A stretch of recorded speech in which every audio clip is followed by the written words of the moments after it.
तेजी से दिख रहा है हर जगह पे, आने वाले दिनों में ऐसे खतरे और भी बढ़ जाते हैं, उसके लिए आप क्या एक्शन हम नहीं लेंगे। तुकाराम मुंडे साहब को एक बार बुला था इधर, मजाक नहीं बोल रहा हूँ मैं, उनको ही लेटर लिखता हूँ। हाँ अरे ये को बोलेंगे, अभी मेन चिप तो वही है ना, तो उनको ही लेटर लिखता हूँ ना भिवंडी में। फिर आने के बाद हमारे ऊपर कुछ एक्शन बदलो भाई। ये देखो यहाँ पे जो भी डायरेक्टली पेशेंट से जो बात हुआ, बहुत से पेशेंट के पेट में अभी भी दर्द हो रहा है या लूज मोशन हो रहा है। तो जो अभी डॉक्टर इजाज सर है, मेन डॉक्टर तो थाना में है मीटिंग के लिए, इसके कारण ही उनका एक मीटिंग है।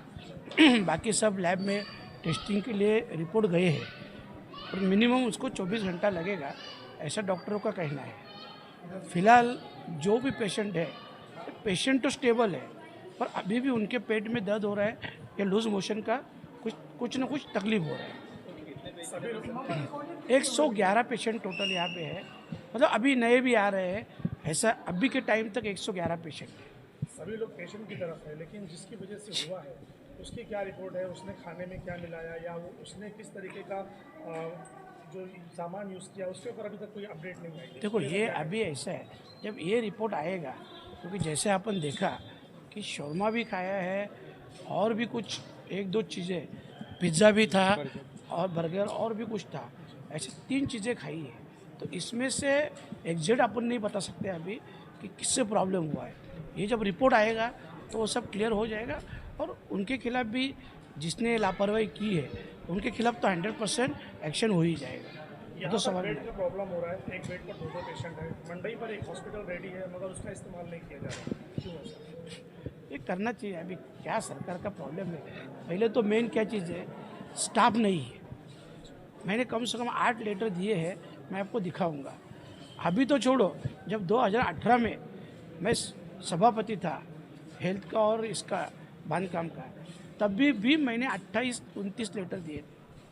तो स्टाफ ही पूरा नहीं हो रहा है, तो ये स्टाफ भी करेंगे क्या? जितना चाहिए उतना स्टाफ अभी भी आईजीएम में नहीं है। आप जैसे बताते सभी इंस्ट्रूमेंट है, बेड है, जगह है, पर ये लोग कम होने के कारण काम नहीं कर पा रहे हैं। सर प्रॉब्लम ये भी है कि जो अवेलेबल है, जो डॉक्टर्स अपॉइंटेड हैं, वो खुद भी यहाँ पर टाइम पर नहीं बैठते, उससे और लोगों को तकलीफ होती है। नहीं वो तो देखो वो एक मसला भी हल नहीं हो रहा है। नहीं बैठेंगे तो ठीक है, उनके ऊपर एक्शन ली जाएगी, अपन कार्रवाई की मांग करेंगे। और फिलहाल तो इतना नक्की है, जो मेरी जानकारी में है, कि स्टाफ कम होने के कारण ये लोग सुविधा नहीं दे पा रहे हैं। तो मेरा कहना सरकार ने इसमें, जैसे मैं हमेशा बोलता हूँ, शिक्षा और हेल्थ, ये 2 चीज़ में सरकार ने ध्यान देना चाहिए।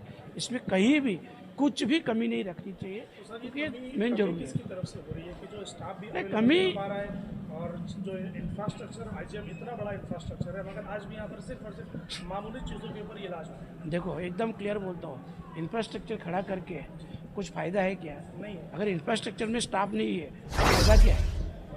और कितनी बड़ी मांग रहेगी यार, जब अपन इतना बड़ा बजट महाराष्ट्र का देश का बनाते हैं, उसमें से सिर्फ 5% भी देंगे तो भी ये पूरा हो जाएगा ना स्टाफ के लिए, और ये ज़रूरी चीज़ है ना।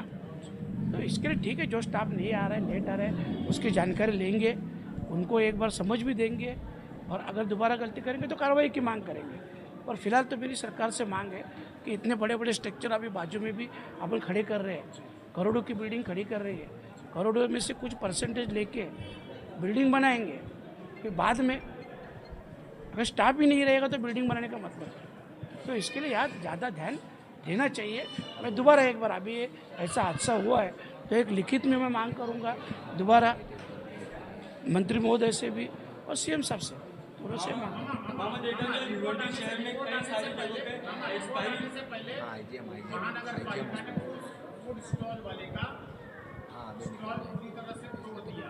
क्या आप इसको असंवैधानिक या संवैधानिक मानते हैं, क्योंकि रिपोर्ट नहीं आई और उसके स्टॉल को तोड़ा गया? देखो, अभी अगर तोड़ा होगा तो मेरा तो कहना ऐसा है, जब क्लियर रिपोर्ट आ जाएगी तब एक्शन लेंगे। और हाँ ठीक है, जिसने लापरवाही की है, मैं पहले भी बोला, उसके ऊपर एक्शन होनी चाहिए। बीच में आपने एक दुर्घटना देखी कि वो कलिंगड़ का खाने की वजह से वो एक फैमिली को तकलीफ हुई थी।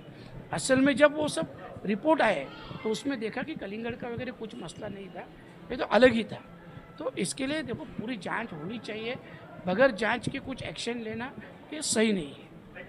ये देखो, दोनों जो ऊपर के ऑफिसर है, डीडी और सीएस, दोनों को मैंने खुद कॉल लगा के बोला है, दोनों खुद कल संडे होने के बावजूद भी यहाँ विजिट करने वाले हैं, यहाँ का जायजा लेने वाले हैं। तो वो भी ऊपर से एक्शन चालू है।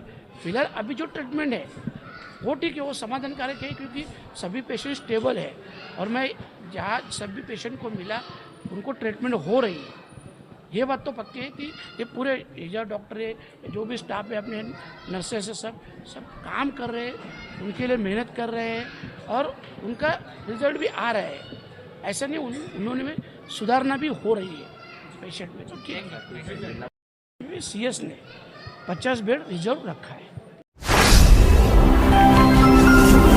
Speed news Bharat.